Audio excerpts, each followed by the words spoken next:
The Denver Nuggets are going to be one of the most improved teams heading into this upcoming NBA season. Of course, they have the two-time NBA MVP in Nikola Jokic, reigning back-to-back NBA MVP, if you will, in the Joker, Nikola Jokic, absolute megastar. But you're also getting back your true number two option and the guy that really took over for you down the stretch when you went on your Western Conference Finals run in Jamal Murray and Michael Porter Jr., the 6'11 sharpshooter. Now, you did have to trade away a couple guys this offseason. You get off the contract of Will Barton, but you do have to move Monte Morris in the process, which is, kind of sad. He was one of the better, most liked players in the Nuggets organization, but you get Kentavious Caldwell-Pope, the 3-and-D wing that you've never really had around Jokic, and then another one in Bruce Brown. So two big-time additions, and then through the draft you get Christian Brown, Peyton Watson, and Ismael Kamagate. So three guys that, as we saw in the Summer League, can make an impact right away. So we're going to be talking about all that and more in today's video. Make sure you hit the like button. Make sure it's the subscribe button if you do enjoy at any point. And with that being said, let's go ahead and get started looking at the scouting reports for these rookies that they drafted. Starting off with Christian Brown. Coming out of Kansas last year, the 6'7", 215-pound wing averaged about 14 points per game, 6.5 rebounds, and 3 assists a night, as well as a steal, 2 turnovers, shooting at 50% from the field and 39% from 3. I projected him to be a decent 3-and-D wing. This is a decent athlete, sniper from deep, good finisher, and a good on-ball defender. But his cons: doesn't really have a left hand, doesn't have a mid-range, and he struggles with consistency. So we'll see how he pans out for the Nuggets, who have a very, very good track record in the draft. Peyton Watson, another guy. This was really a swing on potential at 30, which is more than justified to take a swing on potential at 30 because, late first round. What's the chances this going to turn into a superstar? Not very high. But they took a swing for the fences here with Peyton Watson, and I think it could turn out pretty good.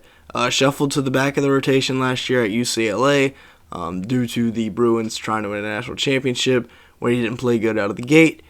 Still a lot of potential here. He showed out some in the Summer League, so I think there's definitely a lot of potential for him there.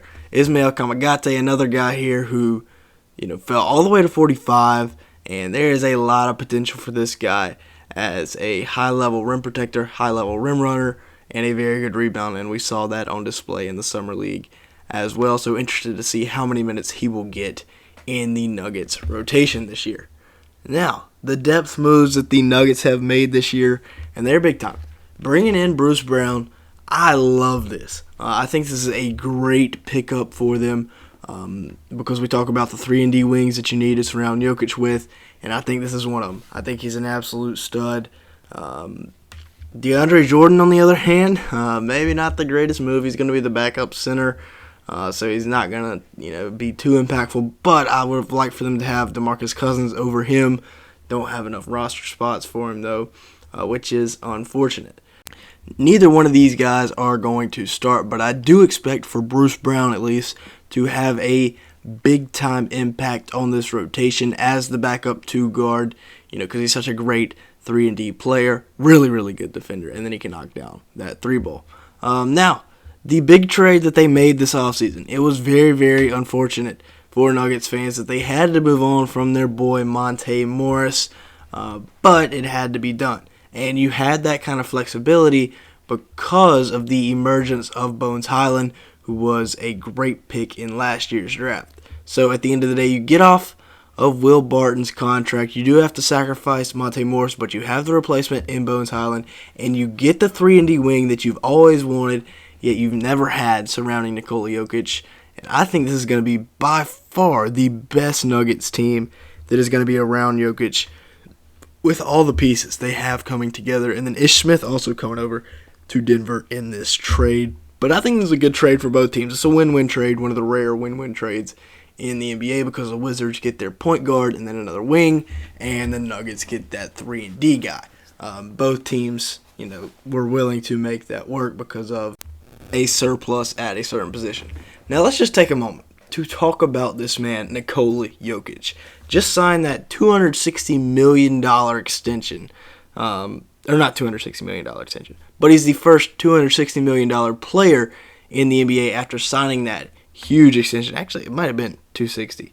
But he's the first second-round pick with multiple MVPs, first player with 2,000 points, 1,000 rebounds, and 500 assists in a single season, first player with a 25-point per game, 13 rebound per game, 6 assists per game season, and the only center with 10 assist games in a season.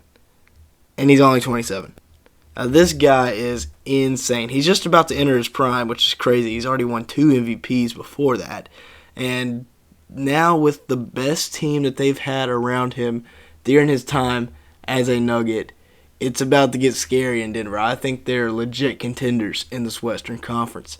A big year upcoming here, I think, for Aaron Gordon.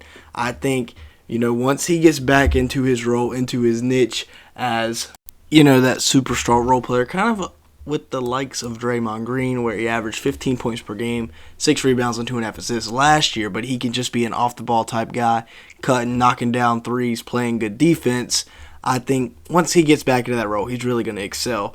And, with all the other scoring options, he doesn't really have to be a scorer. He can just play defense, like I said, play off the ball. Shot at 52% from the field, 34% from 3 last year, so healthy percentages. But I'm really looking forward to watching this Nuggets squad next year. I think they are absolutely stacked. Now, speaking of, let's take a look at the lineups heading into next year. This has got to be one of the best starting lineups in the Western Conference. Let's start off with Jamal Murray. People forget how dominant he was in that Nuggets run to the championship, and he is still young. He is still yet to enter his prime. He is, coming into what? He hadn't played in the last year and a half, so there's still a lot of wear and tear left to go on those tires. And then you got Kentavious Caldwell-Pope, who is, in my opinion, the perfect 3-and-D wing to go alongside these guys. Hopefully Michael Porter Jr. can come back and get more of the 19-a-game stat line on 54% from the field than, the 9 per game where he shot at 30% from the field. You also got Aaron Gordon and, of course, the 2-time MVP in the starting lineup. I think it is really, really, really good. Now let's take a look at the bench here because it's also very, very nice. Of course, you will have the weak spot of the rookie, Christian Brown, at the 3, and he can be interchangeable with Peyton Watson. But Bones Highland as the backup point guard, Bruce Brown as the backup 2. That is an elite backcourt. That's probably a starting level backcourt, and it's coming off the bench. And then, of course, Christian Brown, who we talked about, Uncle Jeff Green, reuniting with DeAndre Jordan in what will form, a bit of an old man retirement home front court.